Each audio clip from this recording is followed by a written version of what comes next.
Hello once again and happy Sunday. Hope you've all had a good week since the last time I saw you. What we're gonna do is we're gonna do an all levels run. Now all levels is not an official category.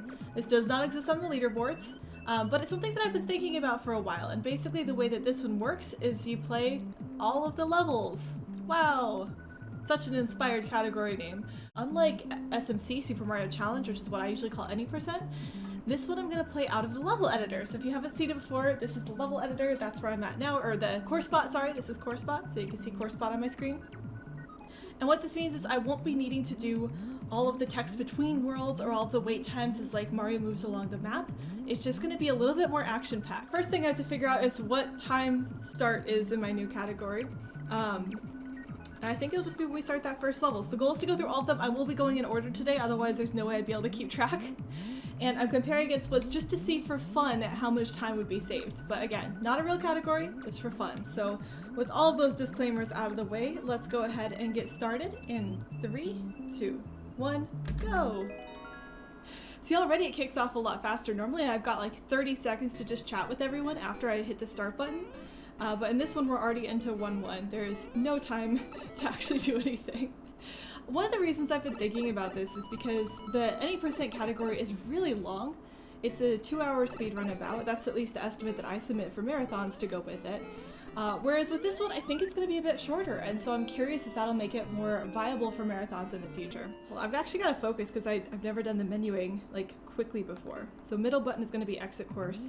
Hit the X, hit the go, hit play. This one, like the menuing with the stylus, is a lot more intense than the other ones. I'm so used to just mechanically hitting next, and that's not the right button in this case. I have to hit the middle button instead of the top button to menu correctly. I was thinking as well about whether or not this game would help with how much of a load time discrepancy we have. Sad. That's a death. But yeah, this is throwing me off because normally between levels is when I have time to like relax, take a deep breath, and now it's like none. I gotta be a little bit more paying attention to how this navigation works. 4, play, let's go. We'll see if Bowser cooperates. That's really the first thing here. And with a death even, I'm still saving time, I think, which is going to be kind of fun. Alright, what are you going to give me?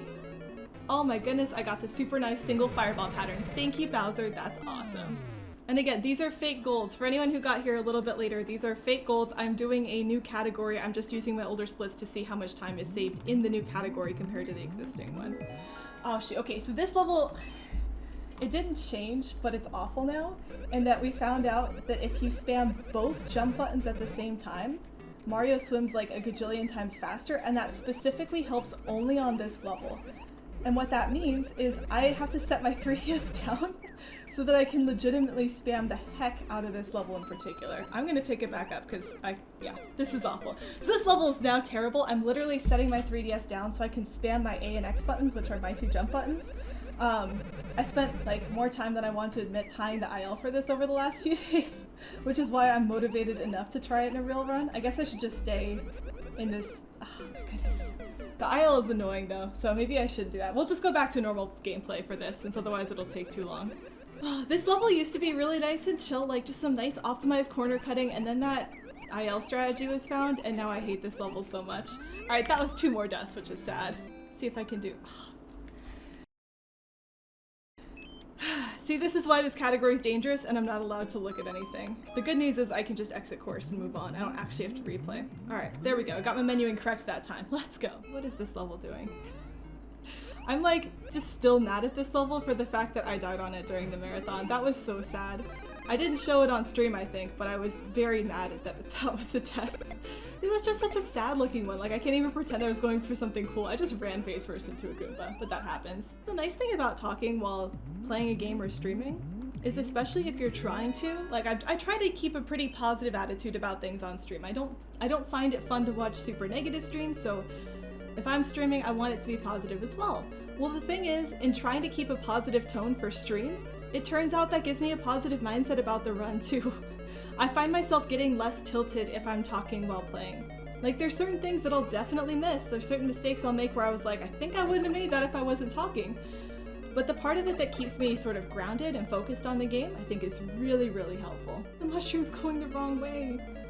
Ah, shoot. And I didn't get fast enough to get them, and now they're all on the wrong side, and now I just have to try not to die. This is not how you want this level to go. Definitely not how I want this level to go. Can we get rid of like all of those, please? Oh my goodness. Okay, that was interesting. That's why you want a safety mushroom, because you never want to have to do that dance. And even though Bowser's usually fine, I don't care. I'm getting my mushroom. I earned it. There we go. Okay, we're good. We're good. Everything's fine. That was totally normal. I'm not panicking. It's all okay. I actually did not like it on my first playthrough, and I had heard so many great things about it, and I was like, this game is awful. I don't know what everyone was talking about. But it's because I tried to go for all of the strawberries on my first playthrough, and the strawberries are intended to be more challenging than the base game. And I wasn't ready for that. I just wasn't good enough at Celeste's mechanics to go for those on my first try. I still did, I was still able to get them, but I found it frustrating because it wasn't the right difficulty for me to have fun. Versus after I beat the game and went back to find the strawberries that I had missed, I suddenly had a great time with that and the B-sides and even the C-sides. It was just so much of a different experience the second time around because I was now leveled up to the point where it was fun instead of frustrating. So I realized that I just sort of messed myself up by playing the game in an order that didn't work for me, and that's something I've tried to keep in mind as I play future games. Do you need to do that right now? Can you come back to it later? If you're not having fun with it, then try not to force yourself to stick around doing something you're not enjoying. But once I got the mechanics a little bit more down, once the timing started to agree with me a bit more, it was a lot better. Oh, that wasn't even close to getting over those Goombas. Well then. Is this what happens when you practice World 19 and no other levels this week? I think in general it's a very American thing to be always so positive. Maybe. I think casually positive is definitely an American thing. You're not really supposed to say you're not having a good day. It's oh, how are you doing? Great, and you? That's just the response. When I was younger, my dad's response was always good and yourself, but he would say it so fast that he'd say good and yourself, and I thought that was a completely different word for years. I thought oh, how are you? Good, and yourself was just a single word response to that question. Alright, see, normally I would get a break here, but this mode does not include a break, so... Oh, well, we're already in a 5-1. You want the Nobel Prize. I see what you did there. I probably should have read the full joke for anyone watching a video later, so that they aren't just spoiled because I read the answer first, but... Oh well, that's your fault for not watching live. Come watch live, twitch.tv/charbunny. Okay, I'll actually read the full joke this time.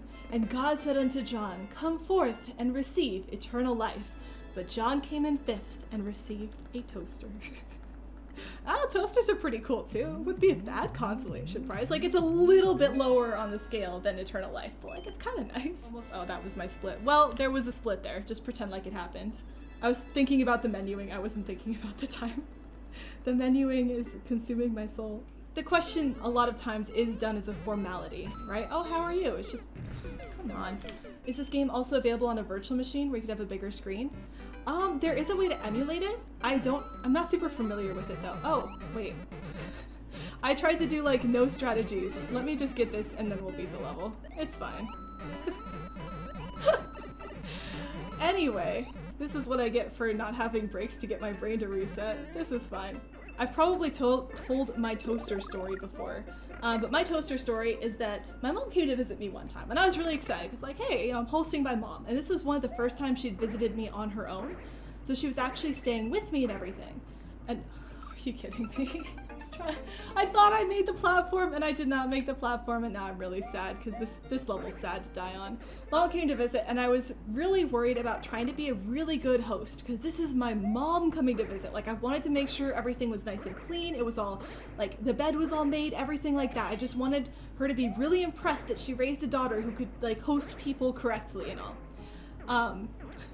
But it turns out I have a ways to go, because at one point I was trying to think about breakfast the next morning, and at that point in time I didn't always eat breakfast, but I knew my mom did, so I was oh, we need to make sure we get breakfast.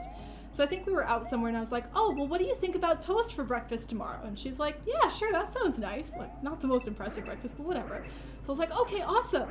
But we may need to stop at the store because I don't think I have everything I need. And she's oh, okay, well, what do you need? So I started to think, on my way to Target, well, I need bread. Kind of an important ingredient, and butter. And my mom at this point is rolling her eyes as hard as she can, and then I keep thinking and I realize, and I need a toaster. I legitimately needed, suggested to my mom, hey, let's make toast for breakfast. And then I dropped the bomb on her that we need to go to the store to get bread, butter, and a toaster to make it happen. Yeah, so I own a toaster now, but that was definitely a saga to get it. The other fun part of it was I get pretty invested in instructions. I read all the instructions before I use something. And so, of course, when we got home, I read the instructions for the toaster. Like, it's a toaster. It's not a fancy one, it's a normal toaster. I still read the instructions. And the instructions specifically state that unless you have read the instructions, you are not authorized to operate the toaster. And I know that's just a legal liability line that they threw in there so that people can't sue them. But I didn't let my mom use the toaster because she refused to read the instructions. She went to use, I was like, have you read the instructions yet? She rolled her eyes like, are you seriously gonna do this? Yes, the instructions say you cannot use the toaster without proper authorization. She's like, so you're gonna make all the toast for me then? Yep. So I made my mom's toast because she hadn't read the instructions and that was against the rules. The rules were right there. She wasn't gonna follow them, but it's my house. You know, that's one of the advantages of living your own place and having your mom over is, you know what, we do get to go off of my rules, Mom, because I did pay for this. Now, did she give me a huge head start by paying for my college so that I could afford this? Yes. Is she my mom and she could probably tell me what to do anyway? Also yes, but she just rolled her eyes and went with it. Alright, 7. I have to like pay so much attention between levels right now, it's throwing me off. Thank you for your congratulations on your toaster. The problem is I probably need a new one, because despite the fact that I am officially allowed to operate it, I still managed to break one of the buttons. Like, clearly I'm not meant to own toasters, so I need to get a new one before my mom comes back, I think. We read instructions in this house. I mean, it's just good, right? Like, it's an object that can set things on fire. It sets off fire alarms all the time. Like, mine doesn't, but that's always in college. If the fire alarm went off, it was because someone was trying to make toast and just didn't. So I think it was worth being a little bit safe. It was fine. Your dog is afraid of the vacuum but tries to fight the lawnmower? I was scared of both as a kid. We never had dogs, but I remember being scared of the vacuum cleaner. I used to, because you had to bring all the stuff off your floor anyway so you could vacuum it, I used to try to build it into a fort on my bed so I could hide inside of it away from the vacuum cleaner. I just wasn't great with like loud noises. And then the lawnmower, the one I remember with that is like, my dad would be mowing the lawn and my brother and I'd be outside playing. And my mom would be like, you better make sure you stay out of the way. We don't want dad to run you over. And I like legit thought that he would run me over if I was in the way. So like, I remember we'd be at like the back of the yard and we'd be watching and he'd pass us, then we'd sprint toward the deck like we were in Frogger or something, like trying to make sure we timed it so we weren't getting in his way. There's no way my dad wouldn't have stopped if I had ducked in front of him. Like, he's my dad. He would have stopped mowing the lawn. But in my head it was like, he's mowing the lawn. He's just gonna run us over. Like, I thought he would just keep going and I would end up underneath that lawnmower. And like, again, of course that's not how it happened, but tiny elementary school Charbunny brain does not quite have a great grasp on everything. I just thought I was definitely dead if that happened. That wasn't good. Exit course. Next, man, this menuing. It makes the less stressful part of the game like much more stressful. I wasn't anticipating that. Oh shoot, I can't just next to this. I have to hit buttons. This is throwing me off so much. The convention requires, is this 4? This is 4. There we go. Requires proof of vaccination or negative COVID test, requires masks the whole time, and seriously? Thanks, game. Okay, that was 10-3. It's throwing me off that these ones aren't aligned correctly. 10-4 is in the middle of the screen. I want it to be the furthest right level, but it's not. I guess I'll get used to that if this becomes a real category. Like, my gateway into speedrunning, besides the fact that I knew what it was, watched GDQs a whole bunch, for this game in particular, was one of the medal challenges, and it was specifically the one in 19.3, which you'll actually get to see that level today. You normally wouldn't get to because I don't run it, but it's coming. It's gonna be there today. And it's because the medal challenge on that one was to get a, fast time. And I realized as I was trying to get that medal and having fun trying to get that medal and trying not to slow down and get an even faster time than that medal that, oh wait, hey, this is speedrunning. I'm doing that thing that I think is cool. Maybe I should try it for more levels, and that's how I slowly got into this game. Dynamic difficulty is nice because it doesn't force the player to self-evaluate. It's gonna just figure out where they're at on this particular game, this particular mode, and try to adjust for them there. Alright, so I don't like that I lost my Shelmet because now I actually... yeah, this is bad. I actually have to jump over this Goomba, and that doesn't sound like it would be hard, but I'm really bad at it. There we go. Okay, we're fine. And it's because not only is it jumping over the Goomba, which isn't that bad, but these platforms, these fast lava lifts, as they're called, they are one of the most difficult platforms to stay on in this entire game, because each of these little tiny circles is its own little hitbox, and if they are on a diagonal whatsoever, it is so incredibly easy. Okay. Or we could do that, and I could take damage, and it could eat my jump press, and we have to redo the level. That's fine. That's totally what I was hoping for today. Anyway. They're really easy to fall off, is my point. with in-between levels being taken up by me learning menuing for this and having to pay attention to where my stylus is hitting so I'm hitting the right buttons, yeah, this suddenly got a little bit more interesting than I was anticipating.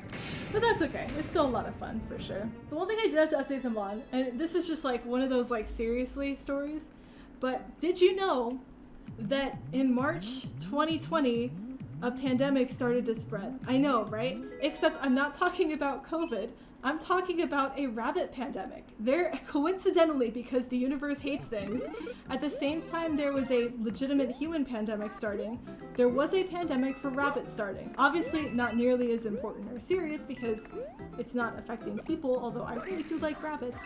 And it was mostly in wild rabbit populations. But the downside of the rabbit pandemic disease was that it was very differently transmitted, where it was not just like, oh, if you were in the same vicinity as a rabbit who had it, you would catch it. It would stay like on the ground or on clothing for hours and hours and hours.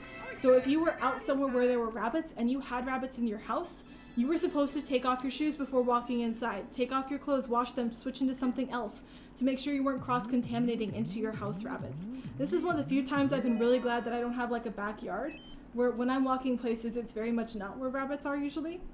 But people who have like open backyards or vegetable gardens in their backyard, they suddenly had to be really careful coming back inside to make sure they couldn't accidentally be transmitting a deadly, like horrifically deadly disease to their rabbits. It was like really bad.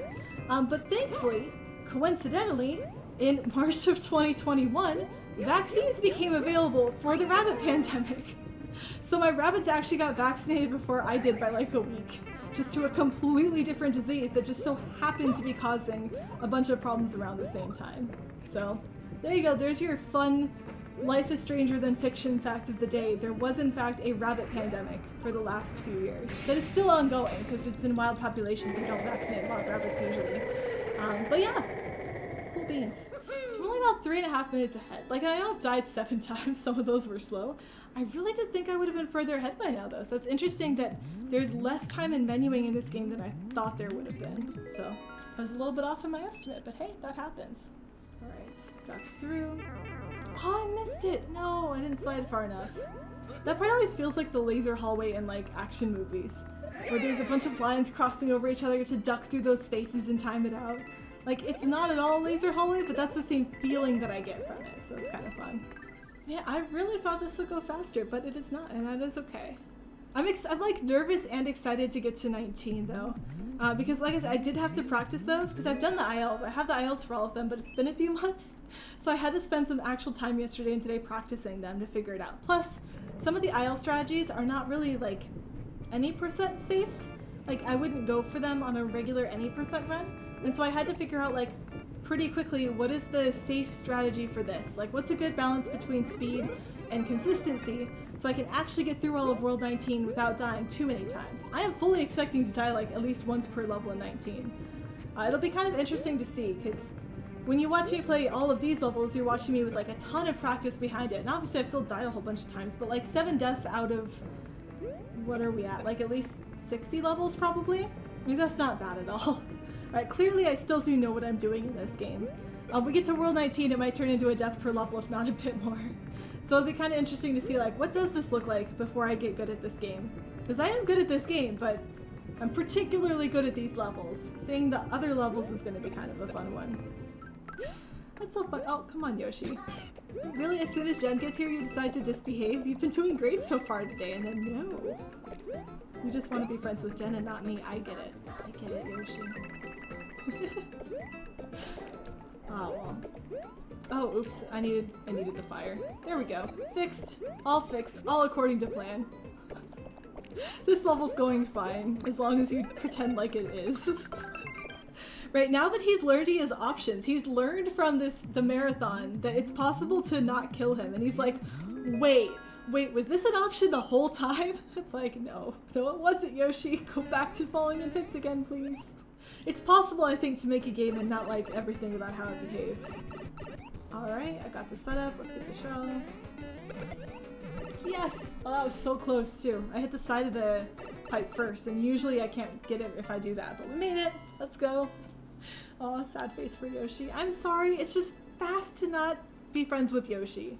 Like, being friends with Yoshi slows you down, which is unfortunate. Maybe one day I'll just do a fun run of this called No Yoshi Deaths, which would just be everything's the same except for on like the 5 Yoshi levels we wouldn't kill him, we'd bring him to the flagpole. Moral of the story, don't have friends, they slow you down. I mean, in a lot of game speedruns, that is entirely the case. It is often faster in video games to be a jerk than to be nice. I don't remember which other speedrunners, but there was one where I remember the commentator specifically saying, our goal is to always be as much of a jerk as possible. That's the dialogue option we pick. If there's a dialogue option that's a jerk, we pick that one and it's faster. But no, I have red, yellow, green, blue, white, black.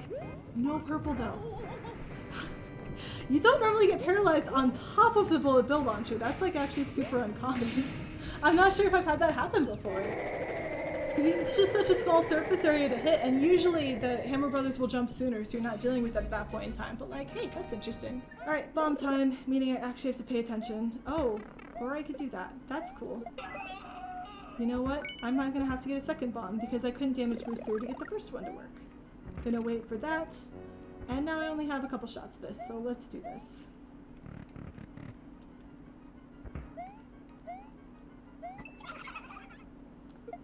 Nailed it, let's go.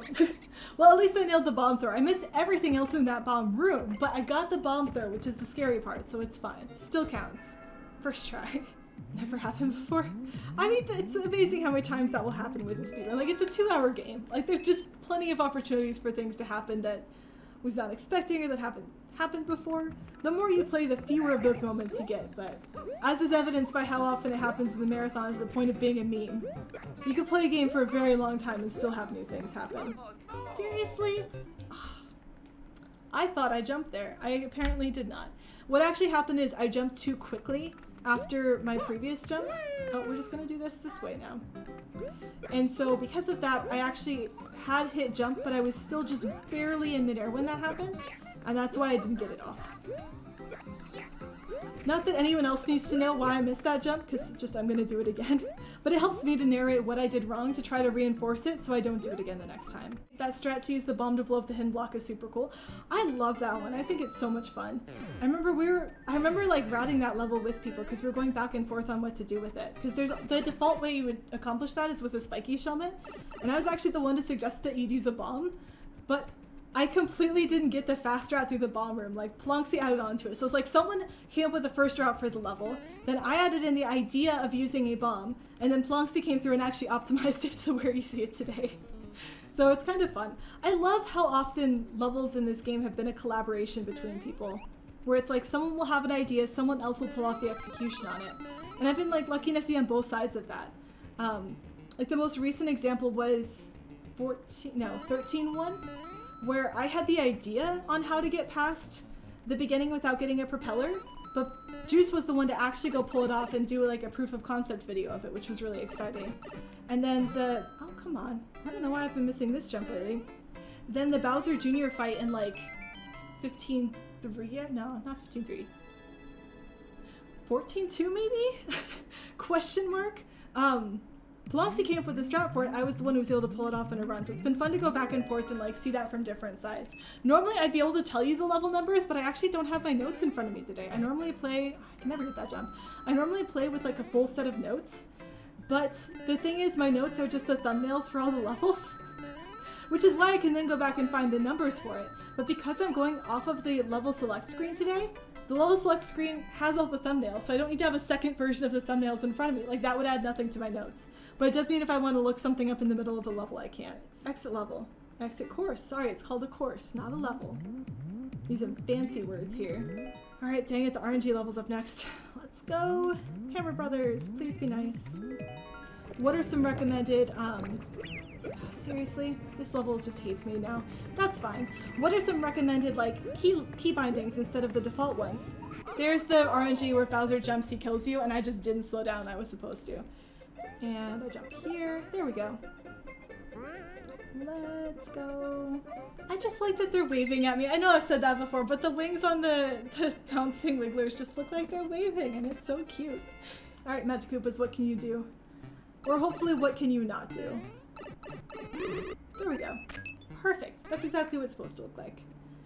This was the one level I didn't fully explain during the marathon, because this is when we met the Catgirl Celeste incentive, And we found out that Kill the Yoshi had taken the lead, so that was a really exciting moment.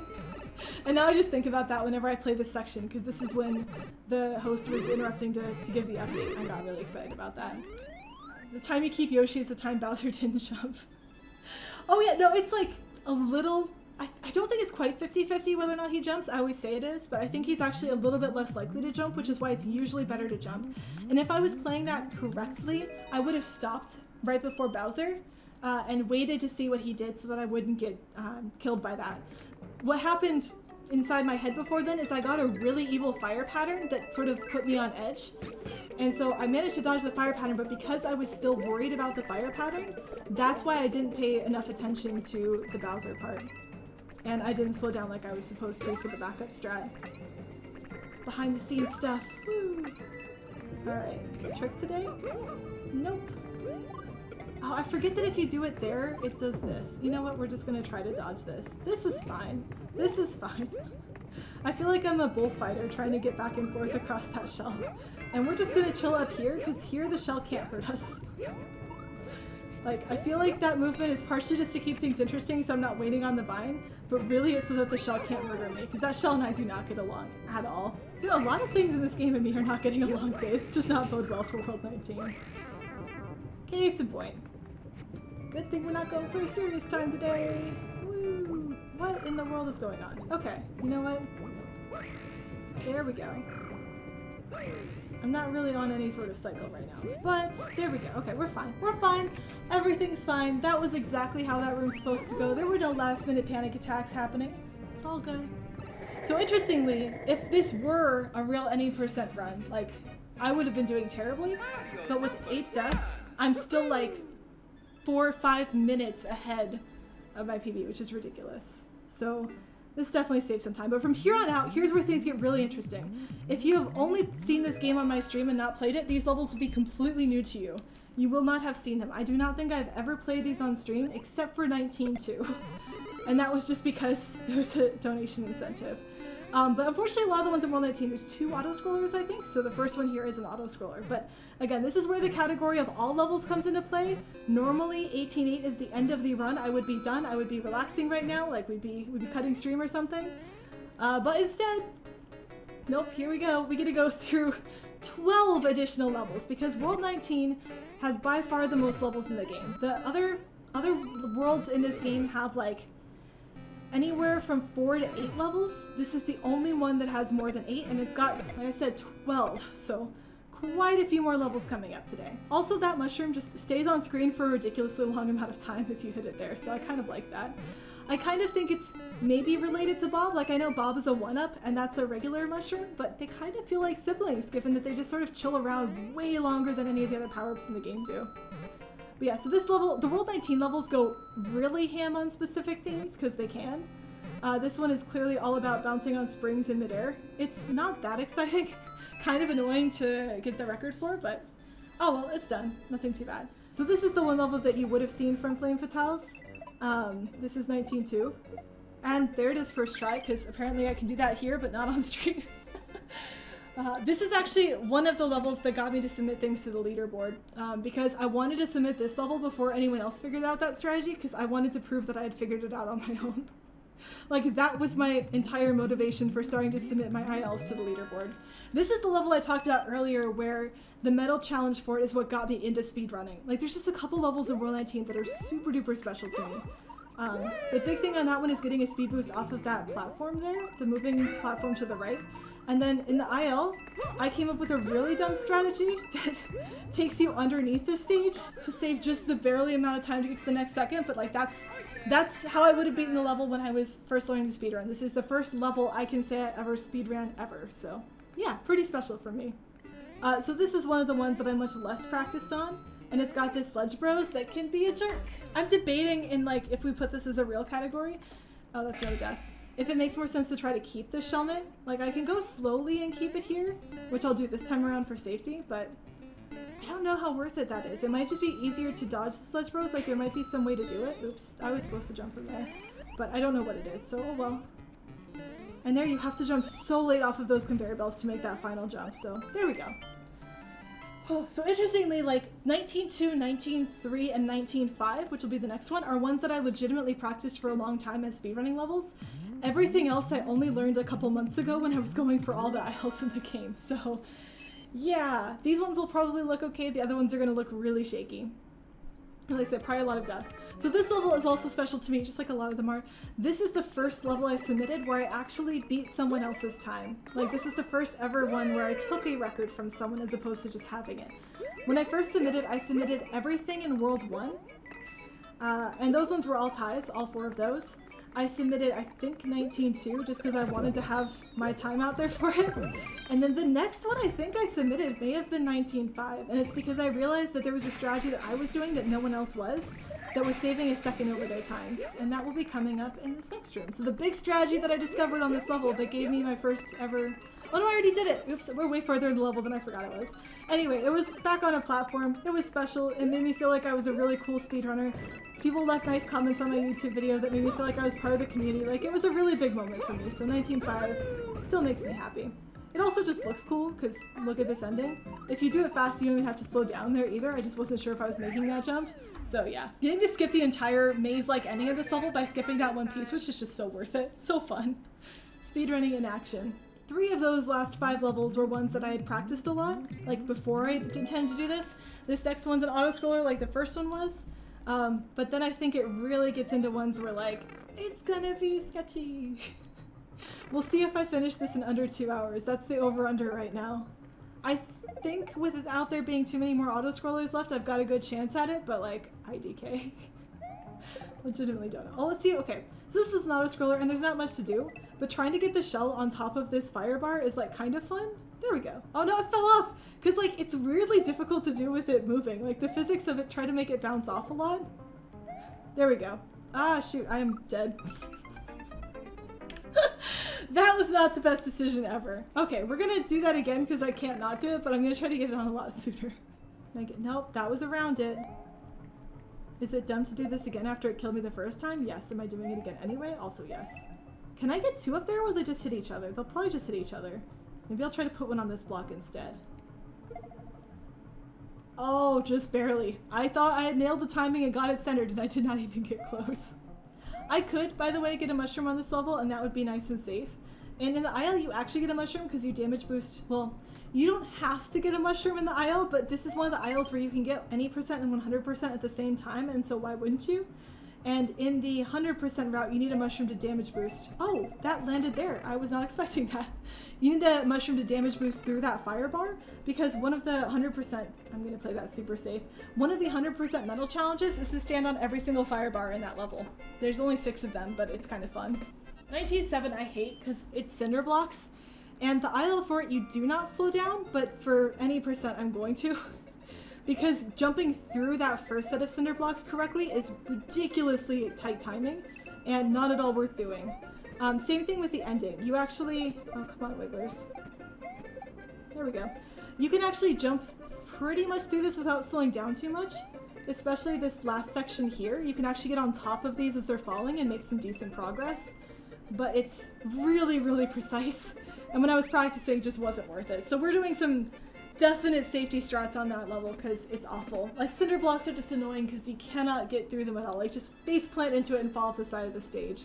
Okay, this one, the aisle is super duper fun. I spent way too much time figuring this out. The any percent I do a very simplified version.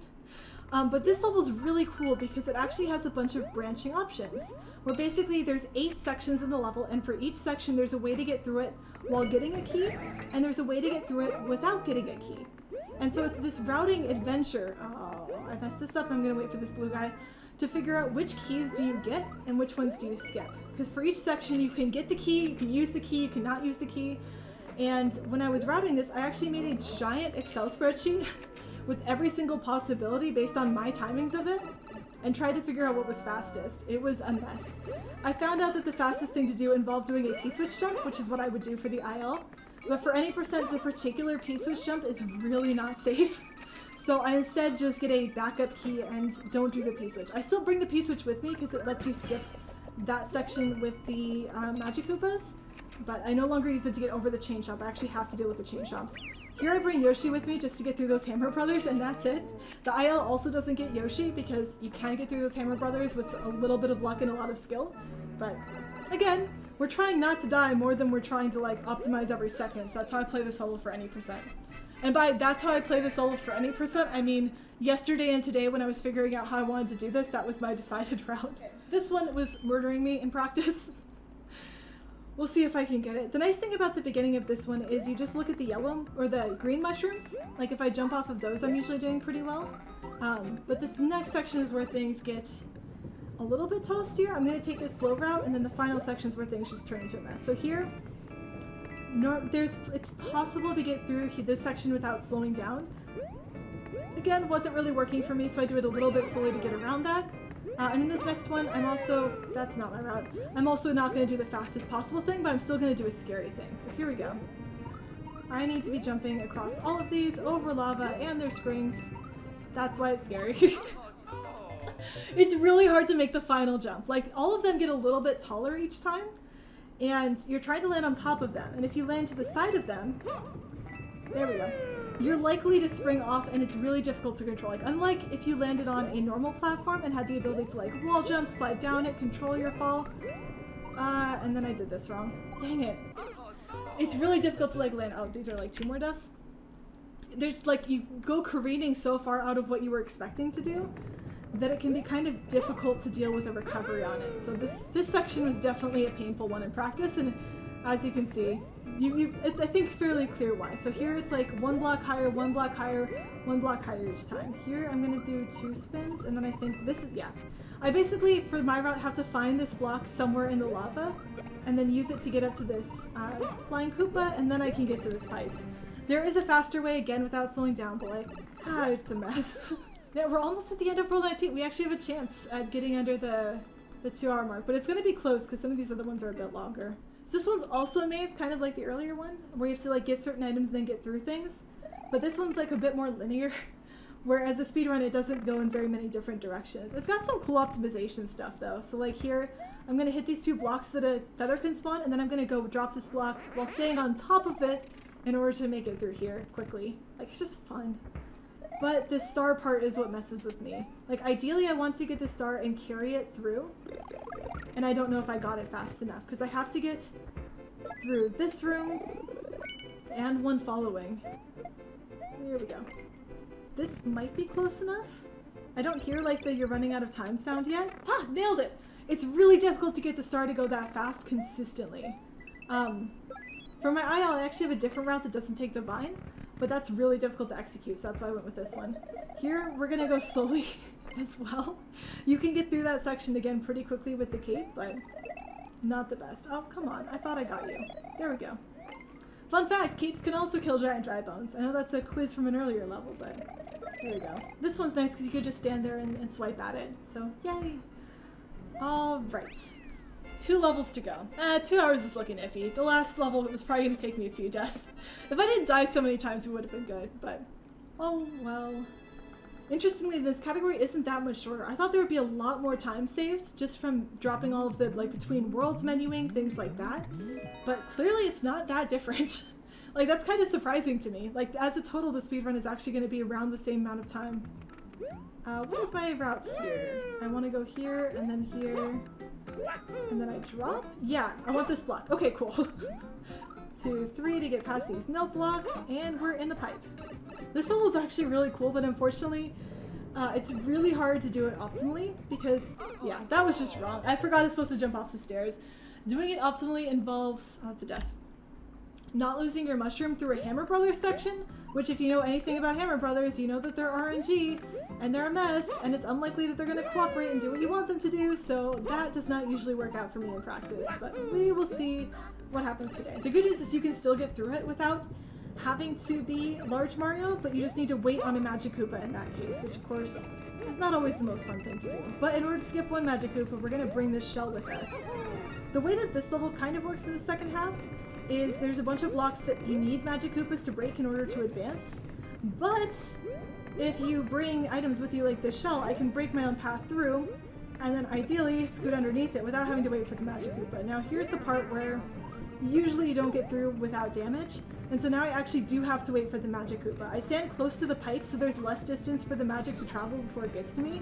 And I'm still bringing this shell with me because it'll let me skip the ending here.